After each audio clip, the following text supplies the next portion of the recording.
అన్న ఇక్కడ ప్రొటెస్ట్ ఎందుకు చేస్తున్నారు ఆటో డ్రైవర్లు అందరూ దేని కొరకు? టీఆర్ఎస్ పార్టీ కవితక్క కూడా ఇక్కడికి వస్తుంది మీకు మద్దతు ఇవ్వడానికి. దేని కొరకు ఇదంతా? ఇప్పుడు మేము చెప్పేది ఏంటంటే మాది భద్రాద్రి కొత్తగూడెం అన్న. మేము ఇక్కడ నుంచి దగ్గర 20 నుంచి 30 మంది దాకా వచ్చాము. కేవలం ఆటోలు మన పెట్టిన ఫ్రీ బస్సు కోసం ఇక్కడ కవితక్క కోసం మాట్లాడడం జరిగింది. ఇక్కడ జరిగేది ఇప్పుడు ప్రెజెంట్ ఏంటంటే ఎలక్ట్రికల్ ఆటోలు అనేటివి వస్తున్నాయి. మొన్నటి దాకా ఫ్రీ బస్సులు పెట్టారు. ఇప్పుడు ఏంటంటే ఆ ఆటోది ఎలక్ట్రికల్కి వస్తున్నాయి. ఇప్పుడు మేము అందరం ఇక్కడ ధర్నా చేసేది ఏంటంటే ఆటో ఎలక్ట్రికల్ ఉన్నది కదా, అది వాళ్ళకి బస్ స్టాప్లోకి ఇవ్వకుండా మాకు ఇచ్చి ఉంటే మాకు బాగుండేది. ఇప్పుడు మేము ఫైనాన్షియల్ కట్టుకోలేక మేము రోడ్ల మీదకి వచ్చి ఇట్లా ధర్నాలు చేసుకొని ఇట్లా ఇవన్నీ చూడండి ఎంతమంది కడుపు తిప్పలు కొట్టుతున్నాయి. ఈ రేవంత్ రెడ్డికి మేము చెప్పేది ఒకటే, దయ ఉంచి దగ్గరుండి మమ్మల్ని మాత్రం రోడ్డు మీద ఎక్కనీయకుండా ఉండాలని చెప్పేసి మేము అడుగుతున్నాం మేడం. మేము ఫ్రీ బస్సులు వచ్చాయి, ఎట్లా ఉంటుంది ఈఎంఐలు అన్ని?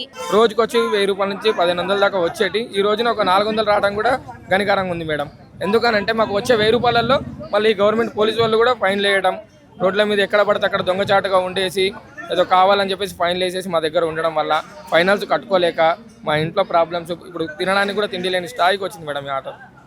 ఏం డిమాండ్ చేస్తారు ప్రభుత్వాన్ని మరి? మేము అడిగేది ఒకటి, మాకు సంవత్సరానికో నెలకో ఇస్తాను 12,000 చెప్పారు, అది ఇవ్వాలని చెప్పేసి డిమాండ్ చేసినాం. నెక్స్ట్ ఇంకోటి చెప్పేది ఏంటంటే ఎలక్ట్రికల్ ఆటో ఇస్తానన్నారు. ప్రతి ఆటో వాళ్ళకి ఎలక్ట్రికల్ ఇస్తే రేవంత్ రెడ్డి చాలా మంచివాడు అవుతాడు. లేదు అనుకో ఆయన చెప్తా ఉంటాడు చెప్పులు దొంగ అని, అది నిజమే అయ్యింది. ఇప్పుడు చెప్తున్నా కదా, అది ఇప్పుడు ఆర్టీసీ కిందికి ఆటోలు తీసుకొస్తున్నారు, మీకు ఇయ్యరు కదా మరి ఇప్పుడు మేము చెప్పేది కూడా అది తీసేయాలని చెప్పేసే కదా మేము చేసేది, ఇంత ధర్నా చేసేది. ఇప్పుడు మా కోసం కవితక్క అంతగానో వాళ్ళ ఫ్యామిలీని వదిలేసుకొని మా కోసం రోడ్డు మీద కూర్చోడానికి వచ్చిన కవితక్కకి మాకు ధైర్యం చెప్తున్నాగా పేరుకు వందనాలు అనుకుంటున్నాం. మేము ఆ కవితక్క కోసం మేము మద్దతు ఇస్తున్నాం, మా కోసం కవితక్క మద్దతు ఇస్తుంది.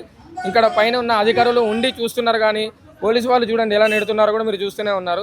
అడ్డగోలుగా నెట్టేస్తున్నారు. అంటే ఆటోడికి ఒక విలువ లేకుండా అయిపోయింది. మా ఓట్లు లేకుండానే గెలిచిండా చెప్పండి ఒక మాట, అవునా కదా చెప్పండి? మా ఓట్ల వల్లనే కదా ఆయన కూడా గెలిచి ఈ రోజు నా గద్ద మీద కూర్చున్నది.